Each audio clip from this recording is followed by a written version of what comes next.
শুভ সকাল সবাইকে নমস্কার খুলুম খাম ভাই সুশাসন দিবস উদযাপন ও ত্রিপুরা ইনস্টিটিউশন ফর ট্রান্সফরমেশনের যে উদ্বোধন একটু আগে হয়ে গেল সেই উপলক্ষে মঞ্চে আসীন আছেন আমাদের ত্রিপুরা সরকারের মাননীয় পাওয়ার মিনিস্টার শ্রী রতনলাল নাথ মহোদয়, honourable minister finance Shri Pranajit Singha Roy, Shri Tinku Roy honourable minister youth and sports ডিপার্টমেন্টে, এবং আমাদের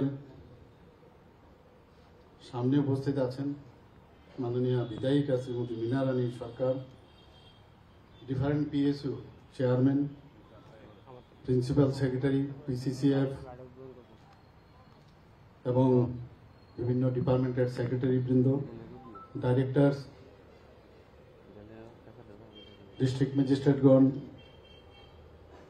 এসডিএমগণ, বিডিও, যারা বিসির মাধ্যমে আমাদের সাথে যুক্ত হয়েছেন, এবং বিভিন্ন লাইন ডিপার্টমেন্টের যারা অফিসার বৃন্দরা আছেন, এবং এখানে উপস্থিত আছেন আমাদের মাননীয় চিফ সেক্রেটারি মহোদয় শ্রী জেকে সিনহা মহোদয়, খুব সুন্দরভাবে ওনার বক্তব্য এখানে রেখেছেন, CEO Shri Kiran Gitte, Tripura institute for transformation, doctor P K Chakraborty secretary আইসিএ department, আমার সামনে হরিদুলাল আচার্য মহোদয় আছেন, জেলা সভাধিপতি ওয়েস্ট ত্রিপুরা, এবং ডাইরেক্টর আইসিএ ডিপার্টমেন্টের বিমিশ্বর ভট্টাচার্য মহোদয়, এবং যাদের মাধ্যমে আমাদের আজকে প্রচার প্রসার যাই হবে আমার ভিডিও বন্ধুরা, সবাইকে আজকের এই সুন্দর একটা দিনে যে উদ্বোধন হয়ে গেল টিআইএফটি হার্দিক অভিনন্দন ও শুভেচ্ছা। এখানে বিস্তারিত আলোচনা হয়েছে, প্রদীপ বাবু পুরো ডিটেলস বলেছেন, পরবর্তী সময়ে অন্যান্য যারা বক্তারা এখানে সব ডিটেলস টেকনিক্যাল বিষয় এখানে রেখেছেন। আমার বলতে দ্বিধা নেই যে এই ধরনের যে ট্রান্সফরমেশন ইনস্টিটিউশন ভারতবর্ষের মধ্যে 17টি জায়গায় এটা স্থাপন হয়েছে, কিন্তু 4টে জায়গায় তার চালু আছে। এর মধ্যে আজকে ত্রিপুরা সহ 5টা জায়গায় হবে। এটা একটা বিরাট বিষয় যে 17টা জায়গায় সেট আপ হয়েছে কিন্তু চালু হয়নি, কিন্তু 4টা জায়গায় চালু, আর আমরা 5th পজিশনে আছি। মাঝে মাঝে অনেক বিষয় নিয়ে চিফ সেক্রেটারি মহোদয় থেকে সবাই আসেন, বিভিন্ন ডাটার বিষয়ে কথা হয়, পদ্ধতি এখন যে বিভিন্ন যেসব আমাদের পদ্ধতিগত বিষয়গুলো ডেভেলপ হয়েছে সেগুলোকে কিভাবে ইমপ্লিমেন্টেশন করা যায়, একটা চেষ্টা কিন্তু কন্টিনিউয়াস আছে, আমরা সবসময় করছি। যখন যেটা বলে আমরা চেষ্টা করছি। ই অফিসের কথা বলা হয়েছে, সেটাও আমরা করলাম, ই বিধানসভা আমরা করলাম, ই ক্যাবিনেটও চলছে, স্টেটেরও সমস্ত ডিফারেন্ট যেটা বললেন সেটাও কমপ্লিট হলো না, এটা হবে না, ডিস্ট্রিক্ট পর্যন্ত পৌঁছাতে হবে, ডিস্ট্রিক্ট পর্যন্ত পৌঁছে গেল। আমাদের 23টা সাব ডিভিশনাল অফিসে চলে গেল, 58 আমাদের ব্লক লেভেলে চলে গেল। এখন যা শুনলাম আমাদের মাননীয় মন্ত্রী মহোদয় বললেন আইটি ডিপার্টমেন্টে যে এটাকে ভিসি এবং আমাদের জিপি পর্যন্ত পৌঁছাতে হবে। এই যে একটা আমাদের সামনের দিকে এগিয়ে যাওয়ার যে একটা প্রবণতা, সেটা একমাত্র সম্ভব হয়েছে মাননীয় প্রধানমন্ত্রী নরেন্দ্র মোদীজির কারণে। উনি এমনভাবে আমাদের প্রতিনিয়ত, যেটা সবসময় বলা হয় যে দেশের প্রতি যে সমর্পণের ভাবনা, সেই সমর্পণের ভাবনা নিয়ে উনি সব কথা বলেন। 2014-তে উনি দায়িত্বভার নেওয়ার পরে উনার যে পরীক্ষাগারের যে রাজ্য সেটা হচ্ছে গুজরাট। আমরা গুজরাট মডেলের কথা বলি। যখন বলা হলো এখানে ডিফারেন্ট ডিপার্টমেন্ট, আজকে বলা হলো যে ডাটা কিভাবে কালেক্ট করা, ডিফারেন্ট যে প্রোগ্রামগুলো আছে, আমরা বিভিন্ন প্রকল্পগুলো করি, কিন্তু সেই প্রকল্পগুলো একদম লাস্ট যে অন্তিম ব্যক্তি, লাস্ট মাইলে যে আছে তার কাছে পৌঁছচ্ছে কিনা, তার জন্য ডাটা আমরা করলাম, কিন্তু এটা হচ্ছে কিনা, তার স্যাচুরেশন পয়েন্ট আমরা যে দিশাই করলাম, তার জন্য যে এখন বর্তমানে যে আমাদের ডেভেলপমেন্ট হয়েছে পদ্ধতিগুলো, সে তার মাধ্যমে আমরা কালেক্ট করা এবং তার ইমপ্লিমেন্টেশন মনিটরিং করা, সেটা ইম্পর্টেন্ট। এবং আমাদের গুজরাট মডেলকে সামনে রেখে বিভিন্ন আধিকারিকদের আমরা ওখানে পাঠিয়েছি যে আপনারা গিয়ে দেখুন মাননীয় প্রধানমন্ত্রীজি কি করলেন। গুজরাট মডেল উনি সবসময় বলেন এবং ওনারা দেখে এসছেন, তারপরেই কিন্তু আজকের এই আমাদের টিআইএফটির এখানে অফিস আমরা খুললাম। প্রথমে আমাদেরও কিন্তু সম্যক ধারণা ছিল না কি হবে কি না, কিন্তু প্রতিনিয়ত দেখুন একটার পর একটা আমরা চেষ্টা এবং শেষ পর্যন্ত একটা কনসলিডেটেড ফর্মে আমরা কিন্তু সেটা করতে পেরেছি। আপনারা সবাই জানেন যে এর মধ্যে যে এখানে বিভিন্ন যে আমাদের 1905 যেমন ফর এক্সাম্পল, সেখান থেকে বিভিন্ন কল আসে বিভিন্ন মুখ্যমন্ত্রীর যে সাথে যোগাযোগ করার জন্য, ওনার উদ্দেশ্যে কিছু বলা, তো সেইগুলো এখন কিন্তু এখান থেকে মনিটরিং হয়। এবং সেইগুলো এই যে স্টেট সাপোর্ট মিশন, যেটা রাজ্য সরকার নীতি আয়োগের নির্দেশিকা মেনেই কিন্তু সেটা করেছে, স্টেট সাপোর্ট মিশন। এবং আমি আশা করি যে আমাদের এই ধরনের যে উদ্যোগ, সেই উদ্যোগ অবশ্যই সাফল্য হবে। এবং আলটিমেটলি হচ্ছে যে মানুষের কাছে আজকের গুড গভর্নেন্সের যে বিষয়, গুড গভর্নেন্সের অর্থ এখানে তার সংজ্ঞাও এখানে বলা হয়েছে। গুড গভর্নেন্সের অর্থ কি? সহজ সরলভাবে যেটা আমরা বুঝি সেটা হচ্ছে যে কোনো প্রকল্প বাস্তবায়ন যদি করতে হয়, সাধারণ মানুষ সেটা স্বচ্ছতার সাথে পাচ্ছে কিনা, মাঝখানে অস্বচ্ছতার যাতে কোনো অবস্থা না থাকে, এটাকে বলে গুড গভর্নেন্স। এবং আজকের দিনে আমাদের ভারতরত্ন অটল বিহারী বাজপেয়ীর জন্মদিনে আমরা গুড গভর্নেন্স হিসাবে কিন্তু মাননীয় প্রধানমন্ত্রীজি 2014-তে যখন ঘোষণা করেছেন, আর আমরাও কিন্তু এই টিআইএফটির আজকের দিনেই কিন্তু সেটা উদ্বোধন করলাম।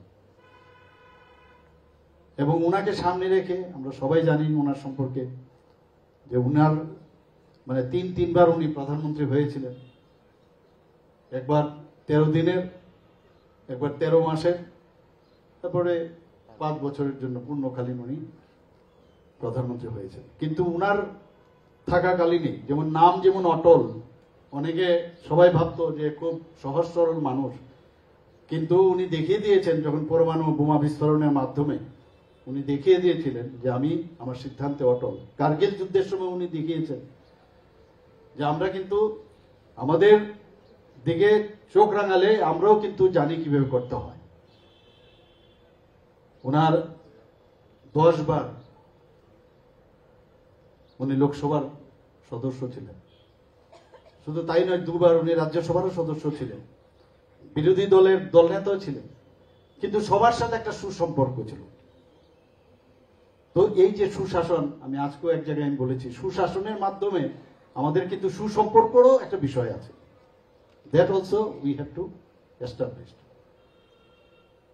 অন্তিম ব্যক্তি যেন মনে করে না এই সরকারের সাথে আমাদের সুসম্পর্ক আছে, বিরোধী থাকবে, বিরোধীদের ঠিক আছে, কিন্তু উনি অটলজি বিরোধী নেতা থাকা সত্ত্বেও সরকারের যে ভালো কাজগুলোকে উনি সবসময় সম্মান করতেন এবং তার মানে বাহবাহ দিতেন, এগুলো আপনারা সবাই জানেন। তো এই কালচার কিন্তু এখন অনেকটা দেখা যায় ব্যতিক্রমী, কিন্তু আস্তে আস্তে আশা করি উনাকে সামনে রেখে পরিবর্তন হবে।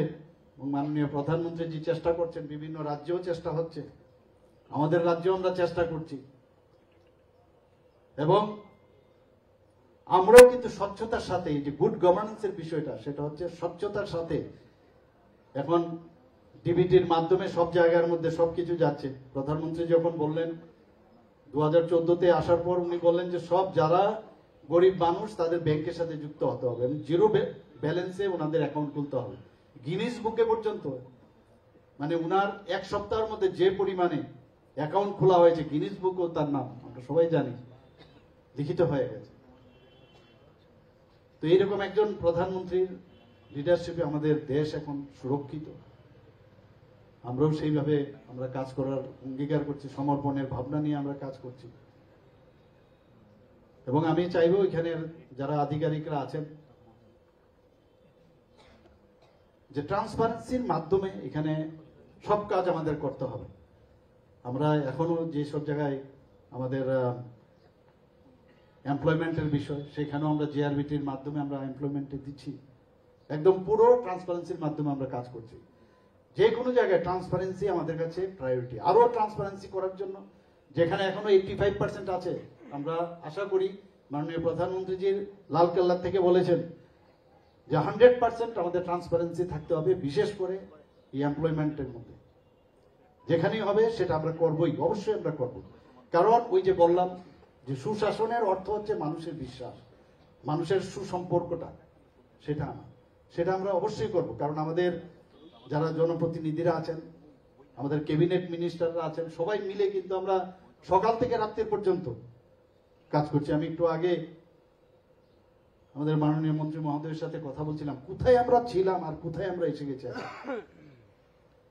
এক লহমায় আমরা কোথায় কি ডাটা আছে, সেটা কি পজিশনে আছে, সেটা স্বাস্থ্য বিভাগে হোক, এগ্রিকালচারে হোক, এডুকেশনই হোক, সব জায়গায় আমরা পেয়ে যাব। এখন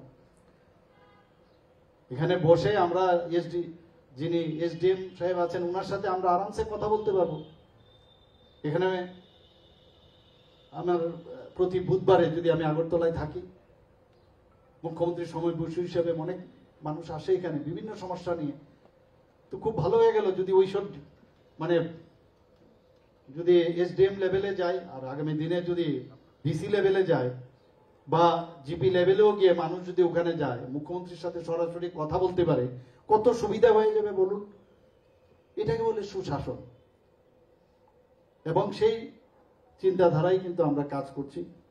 এবং আমি আশা করি যে আগামী দিন আমরা এই ধরনের, যেটা বলছে যে আমাদের লক্ষ্য যে বিষয় 2047 পর্যন্ত আমাদের যে লক্ষ্য, সেটাকে যদি আমাদের সেদিকে যেতে হয়, তাহলে এইগুলোই হচ্ছে আমাদের মানে ব্যবস্থা, এবং সেগুলো আমরা নিশ্চয়ই আমরা করব।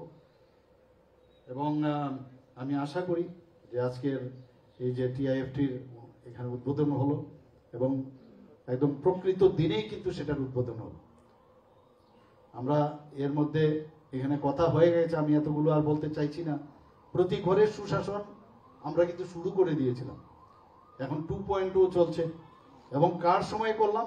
মাননীয় প্রধানমন্ত্রী নরেন্দ্র মোদীর জন্মদিনে সেটা গত বছর আমরা শুরু করেছিলাম, এবং সমাপন হয়েছে আরেকজন, যার আজকের দিনে আমরা করছি 25শে ডিসেম্বর, অর্থাৎ সুশাসন দিবসে আমরা সেটা সমাপন করেছিলাম। এবার আবার আমরা 2.0 করে আবার শুরু করেছি, এবং সাকসেসফুল। সাধারণ মানুষের যাদের ম্যারেজ সার্টিফিকেট লাগবে, ম্যারেজ সার্টিফিকেট পেয়ে যাচ্ছে। কারোর এসটি সার্টিফিকেট লাগবে, এসসি সার্টিফিকেট লাগবে, বিভিন্ন এগ্রিকালচারের সাজ সরঞ্জাম যেগুলো আমাদের সরকারের তরফ থেকে দেওয়া হয় সেগুলো বিতরণ। আমাদের যারা বোনেরা আছে, যাদের আমরা স্বাবলম্বন করার জন্য আমরা কাজ করছি, তাদেরকে আমরা লোন দেওয়ার ব্যবস্থা করেছি। বিভিন্ন যেসব আমরা ব্যবস্থাপনা আছে সেগুলো আমরা দিচ্ছি, এবং প্রতিটা ঘরে আমরা পৌঁছেছি। এখন মাননীয় প্রধানমন্ত্রীজি যেহেতু 15ই নভেম্বর উনিও একটা ডিক্লেয়ার করেছেন, আমরা জানি এখানে বিভিন্ন ওনার যে কথাটা বলেন যে গ্যারান্টি আমি দিচ্ছি, গ্যারান্টির গাড়িও উনি পাঠিয়েছেন। সংকল্পনা তাকে সিদ্ধি প্রাপ্ত করার।